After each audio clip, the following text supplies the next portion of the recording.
Hello, level designers and video game developer students. This is the revamped assignment that I want to make sure is working for everyone. So under assignments for both the combo class for video game development assignment week 1, newbies get your feet wet should be here. It should also be updated for the combo level design class. So if we click on that one, just making sure both sides are working, go to assignments. Go to the first assignment after all of the little, oh, I guess you guys don't see those junk ones. Good. Click on this one here. Okay, so I took out some of the language down at the bottom and I just inserted everything and all the zip files should be working. So start by watching the class YouTube list. Click the image below. I'm going to go to view as student just to make sure everything is indeed working. So if I click here, this should launch you straight into the class playlist. You're going to start here, do your paper maps, the first 2 videos. Remember, try to do 5 or 10 of these. Just like scribble, doodle, explore, have fun. Don't complain I can't draw. It's don't kill it. Like have fun with it. Do some scribbles and make some mountains and rocks and caves and dungeons and castles and whatnot. After you get through that, those first 2, if you want to get up to video number 11, which is right down, let's see my numbering system. Where is it? It's gone.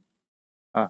Okay, anyway, you want to get down here to landscape sculpting. So maybe it's because I'm logged in as myself. Yeah, so it's showing up a little differently for myself.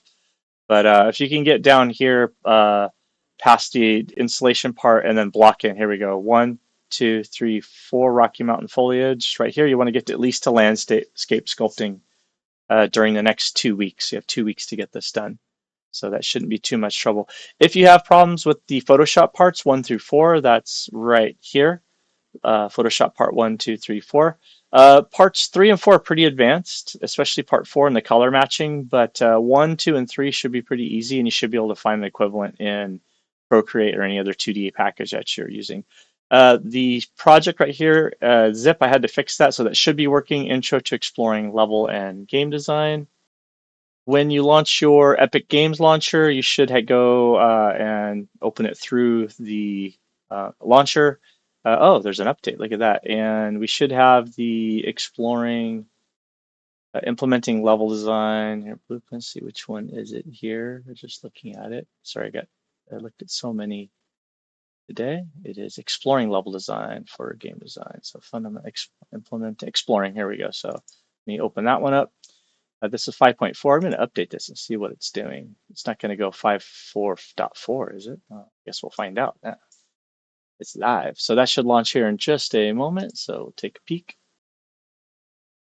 Okay, when you unzip the project, that should take you to the blockout gym level that's in the videos right here. So if I go open level, it's in the maps under content, blockout gym. I immediately go in here and rename it, go file, save current level as, and give it your own name so you have to still have the basic one. And then you can go in here and make changes to the pieces and the color code. And let's see if these should be working. Double check. Yeah, so even if I change the scale of this, the grid stays the same. And that's what's most important with this. If you get to the advanced landscape one down later in the video, let's see if I have a demo. This one or this one. Let's see how fast these open up. There we go. There's like a little landscape demo there. That one's called landscape demo. Then landscape 01. I had one where I started bringing here we go. So I just started throwing in heads and blocks and like random objects with the landscape tool. That was landscape image demo, simple, untitled. Here's a blockout gym that I had started. And this is from, yeah, I go in and use some of the colors to kind of signify different parts of the land, like for pathing. Here we go. So this is the one that you'll see in the video, right? We're actually bring the landscape in and then start constructing a little simple shit. So as soon as you hit the 10 to 15 hour mark, you're fine. Like this doesn't need to be anything beautiful. We just want to see you putting the time in and understanding how this process works in Unreal. And so that should be the exploring level design for games. Zip project, you should have those basic projects started for you. The blockout gem should be your first one. Maps and mapping examples shown here. This is the examples shown in the Photoshop video, so you can take a look at some of the pieces that I have in here. Here's Meru. This is one I did for years ago over at Stanford, so you can see how the paper maps turn into height maps and how to block in some architecture. You also have access to some old tabletop maps, some of my favorites from first edition, second edition Dungeons and Dragons, the old TSR volume 1. This is before my time even. I think this is from like 73. This is the first ever level that I know of mention of levels in terms of level mapping for games was through Dungeons and Dragons. So you could take a look at some of those resources right here. Then your first assignment, once you're getting through these videos and you've downloaded the project file, is to create a minimum of 5 simple 2D maps, either paper and or digital, using the techniques shown in the videos through the playlist here. These first few videos. Then if you're really aspiring to be a level designer, you should do at least 10 to 15 quick maps. Then refine in your favorite 5, but still show your sketches, because sketches are golden. Like we can see a lot of quick exploratory ideas. Then look through this level design mapping intensity flow process in Google Slides. If I click on this one, what's going on? Did I put the wrong link in there? Let's see here.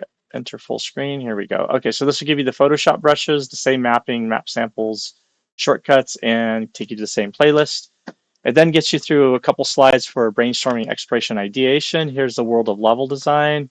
121 level design game environment locations. If you're brainstorming, coming up with ideas, look at the spreadsheet, click on it, collect some reference. So a bank, a bar, a pub, a brewery, winery, bus station, cabin, fire station, library, island, hotels is a great resource, which will actually open to the article in the world of level design. So this is really helpful, and I can come back in here, go back and enter screen straight through Canvas and just arrow key through. Then go through mapping, player pathing, just a little scribble, so showing how you could do it very artistically or very blocky using graph paper. Topological lines helps, and loose gesture lines and some kind of grid paper, graph paper helps a lot.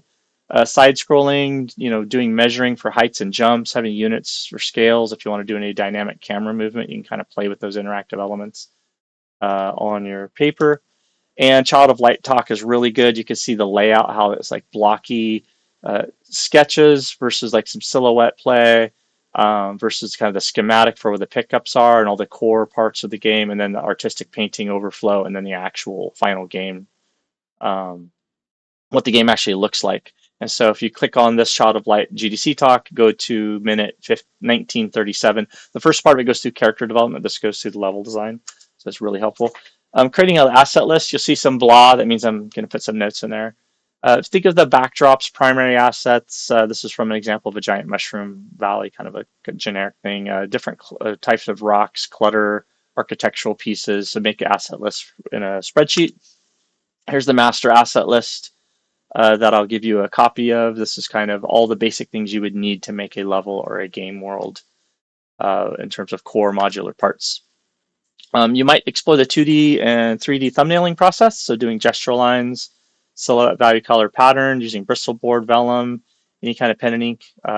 These little thumbnails really help explore. So if you're learning how to draw and perspective, I would say really play around with some point of view thumbnails to sell your maps. I think those are really helpful. Here's another kind of early stage from some of the samples showing some topological lines. You can render out a height map and load it into your game engine, and then again having some kind of key or legend. And you can go from a large map to smaller map to a mini map, whatever. These are not as pertinent to this particular site. I'm just showing you how you can bring in 3D models and kind of blend them together with map paintings and do backgrounds. Some stuff we'll get into a bit later, zoning out your maps, kind of what some of the affordances are for player pathing, your primary, secondary, tertiary maps, having landmarks, wow factors, like a little list I thought I'd put in there for you early on so you could take a look, take some notes. And then making complete organic scenes, like figuring out what types of rocks and foliage you might need, figuring out what types of architectural parts. This is the anatomy of architecture. Your arches, columns, ceilings, doors, floors, roofs, stairs, towers, walls, windows. These parts make up almost any architectural structure, whether it's science fiction or fantasy. And there's sub pieces to some of these, a series of arches as an arcade, a series of columns as a colonnade. And I have some larger asset lists I could share with you for that. I always like to do a side view or elevation or breakout along with the top-down view and do color swatches, texture exploration, so it's a bit more architectural. Looks like my Unreal Engine won't stop sending me messages. I like to show the outside as well as a breakaway to show the inside. And when you do top-down, it's easy to make symmetrical, radial symmetry, linear symmetry, and get a good use out of your module parts.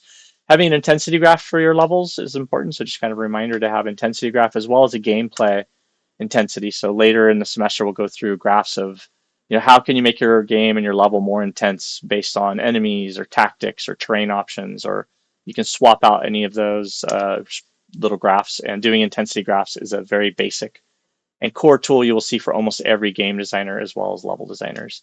And flow theory is from Mihaly. His son still teaches up at UC Berkeley.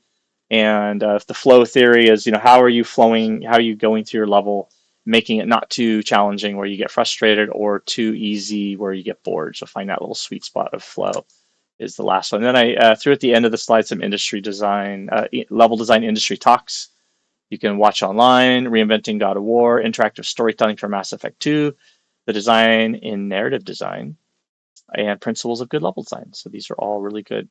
Finding your pillars, finding your kind of exploratory section. So that is provided embedded in the Canvas assignment. Include a simple legend or key feature map, include the player pathing as shown, and make sure you format and scan all of your maps into a PDF format. The last thing you want to do is create your white box in Unreal Engine. So it's just following those videos. So again, the video should launch directly here. You can actually watch it directly here in the player. So this will walk you straight through. Kill my audio here. So this goes through the blocks. How to expand, how to scale, how to switch out materials, how to switch the viewport from top to side view. 4 viewport modes very handy.